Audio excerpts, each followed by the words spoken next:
శరన్నవరాత్రులలో చివరి రోజు బెజవాడ ఇంద్రకీలాద్రిపై దుర్గమ్మ రాజరాజేశ్వరి దేవిగా భక్తులకు దర్శనమిస్తున్నారు. పూర్తి వివరాలు మా ప్రతినిధి విజయవాడ నుంచి లీలా అందిస్తారు. లీలా, చెప్పండి పూర్తి వివరాలు. Thank you Naresh. ముందుగా మీకు ఏబిఎన్ ఆంధ్రజ్యోతి వీక్షిస్తున్న ప్రేక్షకులందరికీ కూడా దసరా శుభాకాంక్షలు. ఇంద్రకీలాద్రిపై దసరా శరన్నవరాత్రులు ఆఖరి రోజుకి చేరుకున్నాయి.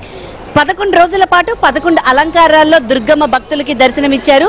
జై దుర్గా జై జై దుర్గా అన్న నామస్మరణతో ఇంద్రకీలాద్రి ఆలయ ప్రాంగణమంతా కూడా 11 రోజుల పాటు మారుమోగుతుంది. ఈ రోజు ఆఖరి రోజు అమ్మవారు రాజేశ్వరి దేవిగా భక్తులకి దర్శనమిస్తున్నారు. కొంగు బంగారంగా కొలిచేటటువంటి దుర్గమ్మను దర్శించుకునేందుకు పెద్ద సంఖ్యలో భవానీలు తరలి వచ్చారు. అంటే దేశవ్యాప్తంగా భవానీమాల వేసుకున్నటువంటి భవానీలందరూ కూడా ఎర్రటి దుస్తులలో కనుచూపు మేరకు కూడా భవానీలందరూ కూడా అమ్మవారిని దర్శించుకునేందుకు వస్తున్నారు. చిన్నపిల్లలు సైతం కూడా అమ్మవారిని దర్శించుకునేందుకు ఆ అమ్మవారి మాలను ధరించి వస్తున్నారు. ఈ రోజు ఆఖరి రోజు కావడంతో సాయంత్రం 4 గంటలకు అంటే ఇప్పుడు పూర్ణ కుంభం చేసిన తర్వాత అమ్మవారికి పూర్ణాహృతి జరుగుతుంది. పూర్ణాహృతి అయిన తర్వాత అమ్మవారి దసరా శరన్నవరాత్రులు ముగుస్తాయి.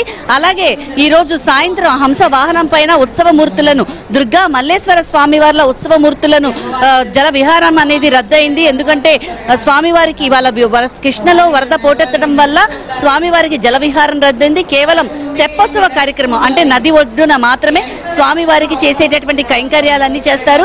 దసరా శరన్నవరాత్రులలో 11 రోజుల పాటు అమ్మవారు రోజుకు అవతారంలో రాక్షసులను సంహరించి లోకానికి శాంతి సౌభాగ్యాలు ప్రసాదించినందుకు గుర్తుగా విజయదశమిని జరుపుకుంటాము. రాజేశ్వరి దేవి భువన బ్రహ్మాండాలకు ఆరాధ్య దేవత. పరమేశ్వరుడికి అంకుశం ఆసనంగా ఇచ్చా జ్ఞాన క్రియా శక్తులను భక్తులకు అనుగ్రహిస్తుంది. తల్లి యోగమూర్తి మయామోహిత మానవ చైతన్యాన్ని ఉద్దింపచేస్తుంది. అనంత శక్తి స్వరూపం శ్రీచక్రానికి ఈ తల్లి అధిష్టాన దేవత.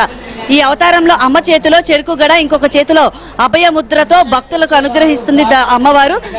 చెరుకు రసం ఆధ్యాత్మిక జ్ఞానాన్ని సూచిస్తుంది. అలాగే దుష్టులను దుష్ట సంహారం చేసినందుకు శిక్షించుటకు అంకుశం పాసం ధరించి ఉంటుంది. ఆమె ప్రశాంతమైన చిరునవ్వు చల్లని చూపు భక్తులను అనుగ్రహిస్తాయి. అందుకే ఈ రోజు ప్రధానంగా రాజేశ్వరి దేవి అలంకరణలో ఉన్నటువంటి దుర్గమ్మను దర్శించుకునేందుకు పెద్ద సంఖ్యలో ఆలయానికి భక్తులు తరలి వస్తున్నారు. Naresh, thank you Leela, thanks for the update.